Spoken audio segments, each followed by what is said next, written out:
नमस्कार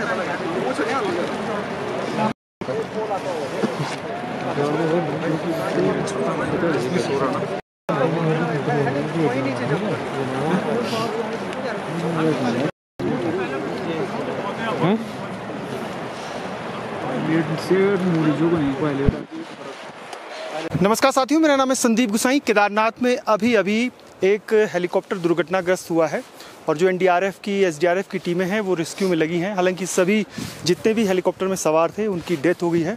जगह कहाँ पर है, क्या प्रारंभिक कारण हो सकते हैं, उसी को लेकर ये जो पूरी स्टोरी है, ये दुखद घटना हुई है केदारनाथ धाम में। और केदारनाथ धाम में कितनी हेलिया कंपनियाँ उड़ती थी, कितनी सॉर्टी वो करती थी, और क्या पहले इसका अनुमान था कि क्या इस तरह की दुर्घटनाएं कभी हो सकती हैं। क्योंकि जब 2013 में देवी जलजला आया था तब एयरफोर्स का एक हेलीकॉप्टर क्रैश हुआ था और उसमें जितने भी लोग थे वो सब उनकी डेथ हुई थी। हम यहाँ पे तब आए जब न्यूज़ आ गई थी। हाँ न्यूज़ ना और वीडियो भी आ गई थी। वीडियो वही पहले ब्रेक हुई ना खबर। आए तो भाई जब ये हड़का पड़ गया क्योंकि बारिश होती तो तब था। अभी बर्फ में हम पूरा पार बना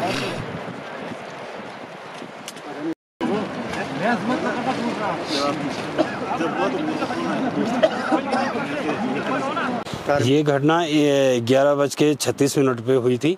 जैसे ये घटना, ये जो आर्यन का हेली था जो केदारनाथ से जिसने उड़ान भरी थी और ये नारायण कोटी इसने जाना था। इसमें 6 लोग थे और एक पायलट सहित, और कम से कम वहाँ पर से 15 और 20 मिनट का टाइम लगा घटनास्थल पर पहुँचने पे। सबकी डेथ हो गई। कोई जीवित भी था उस समय जब? अभी उस समय कोई भी नहीं था। ये पहाड़ी पे टकराया था हेलीकॉप्टर यहाँ पे, और टकराते ही उस पर आग लगी थी और ये छटक गए थे और उसी के नीचे पलट करके कुछ लोग चोटिल भी हुए थे। और उसी समय ऑन स्पॉट ही मतलब काफ़ी दयनीय खराब स्थिति थी इन लोगों की। वेदर एक कारण है सर? वेदर भी यहाँ पर हर 5 मिनट में बदल रहा है। कभी फॉग लग जा रहा है तो कभी स्नोफॉल हो रहा है और कभी तेज़ तूफान चल रहा है।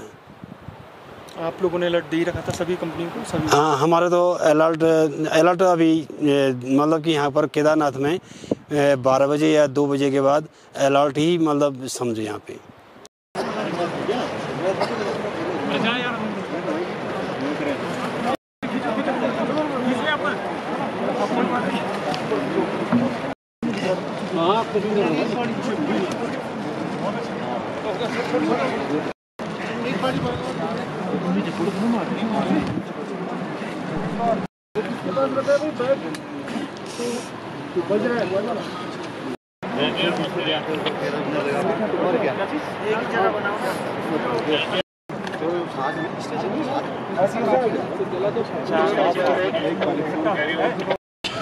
मैं उसमें आया ऊपर पहले दिन वो मैंने कहा किसमें आ गया मैं राइट अप्रोच जो कि नदी काफी टाइम होगा तो ये तो अप्रोचेबल है। भगवान, यहाँ पे हेलीकॉप्टर के कारण बहुत सारी समस्याएं हो रही है। पहले तो सरकार से ये रिक्वेस्ट करूँगा कि हेलीकॉप्टर बंद की जाए, क्योंकि यहाँ पे हेलीकॉप्टर के कारण यहाँ पे जैसे पशु पक्षी जैसे मोनाल है, हिरण है, भालू है, सारे यहाँ से बहुत दूर चले गए। और यहाँ पे इतना आवाज़ होती है हेलीकॉप्टर के कारण कि हम लोगों को रहना यहाँ मुश्किल हो गया। इतना साधना तपस्या जो महात्मा करते हैं उनको बहुत सारी समस्या होती है। और हेलीकॉप्टर ये लोग ऐसा चलाते हैं, पायलट ऐसा चलाते हैं जैसे कि कोई मैच कर रहे हो या कोई ऐसे जैसे इंडियन एयरफोर्स के जो होते हैं फ्लाइटर जहाज होते हैं वैसे लोग चलाते हैं। वैसे एक पीछे दूसरा भाग रहा है, कई बार इतने नीचे आ जाते हैं कि उसी कारण दुर्घटना हो जाती है। और मौसम ख़राब होता है फिर भी ये थोड़ा बहुत मौसम खुल गया तो तुरंत ये चालू कर देते हैं। तो हम लोग सरकार से ये निवेदन है कि इन पे थोड़ा बहुत एक्शन लिया जाए। और हेलीकॉप्टर पे जो है लोगों की जान के साथ खेल रही है।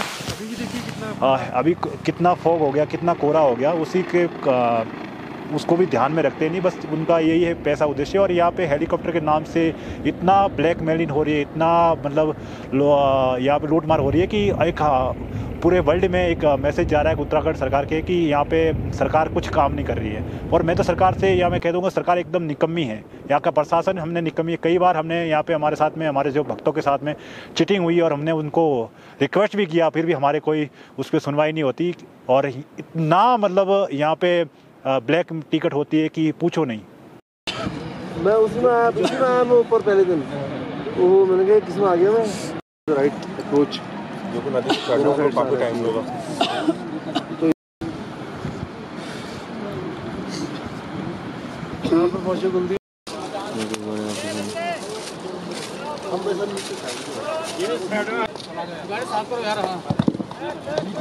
आर्यन का हेलीकॉप्टर ठीक 11:36 पर जो गरुड़ चट्टी है वहाँ पर क्रैश हुआ। सभी जो डेड बॉडी हैं उनको निकाल लिया गया है। ये घटना, मौसम बहुत ख़राब था और हेली जो है वो नारायणकोटी, केदारनाथ से नारायणकोटी की तरफ उसने उड़ान भरी थी और मुश्किल से 1 किलोमीटर भी नहीं होगी एरियल डिस्टेंस। वैसे तो पैदल डिस्टेंस करीब 3.5 किलोमीटर के आसपास है, लेकिन एरियल डिस्टेंस करीब 1 किलोमीटर या आधा किलोमीटर ही होगी। वो जब फॉग लगा था ऊपर की तरफ उसने ग्राउंड मारा और इस पहाड़ी पर उसने उस टकराया और जो बॉडी थी वो छिटक कर इधर उधर गिर गई। जो उसमें पैसेंजर थे और जो आर्यन का हेलीकॉप्टर था उसमें आग लग गई। अभी तक यही जानकारी इस पूरे हेलीकॉप्टर क्रैश में सामने आई है।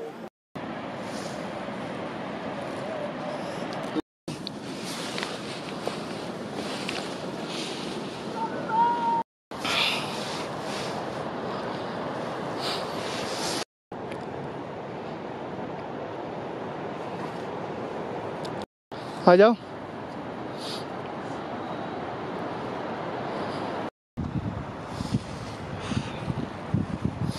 ठीक है, अब हम आपको समझाते हैं कि दुर्घटना जहाँ पर हुई है ये हेलीकॉप्टर का पिछला वाला हिस्सा है और ये अलग अलग जगह पर ये उसके सामान बिखरे पड़े हैं। आगे का जो जहाँ पर पायलट और यात्री बैठते हैं वो हिस्सा आगे है इंजन का और ठीक सामने है बेस कैंप। और चारों तरफ इस समय आप देख रहे होंगे कि बर्फ़ ही बर्फ़ गिर रही है। जब 11:30 बजे दुर्घटना हुई उस समय भी ऐसे ही मौसम था, बिल्कुल पैक, और बर्फ़बारी हो रही थी बहुत तेज़।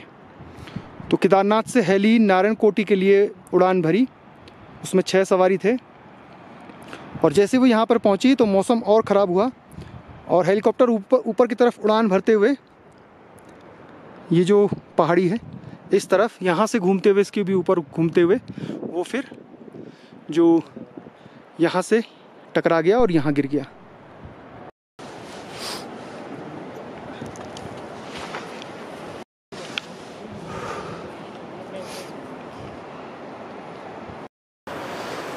आखिर किसे मालूम था कि आज के दिन इतनी बड़ी दुर्घटना केदारनाथ धाम में होगी। गरुड़ चट्टी के पास ये घटना 11:36 पर हुई, जिसमें 6 यात्री थे और पायलट समेत यानी 7 जो लोग थे उन सभी की मौत हो गई। और ऐसा नहीं है कि केवल हम मौसम को ही इसका गुनहगार समझ सकते हैं। कई बार जो हेली कंपनियां हैं या पायलट हैं वो भी यात्रियों की जान जोखिम में डालकर हेली जो सेवाएं हैं वो या हेलीकॉप्टर उड़ाते रहे हैं और इसी का परिणाम हुआ कि आज इतनी बड़ी दुर्घटना हुई। जांच की जाएगी, कारण क्या रहे वो अलग बात है, लेकिन हेली कंपनियों की मनमानी या फिर जो अनदेखी है वो तो सामने आई ही है। फिलहाल संदीप गुसाई को इस दुख भरी कहानी के बाद अब हम विदा लेते हैं। जय नंदा, जय हिमाल।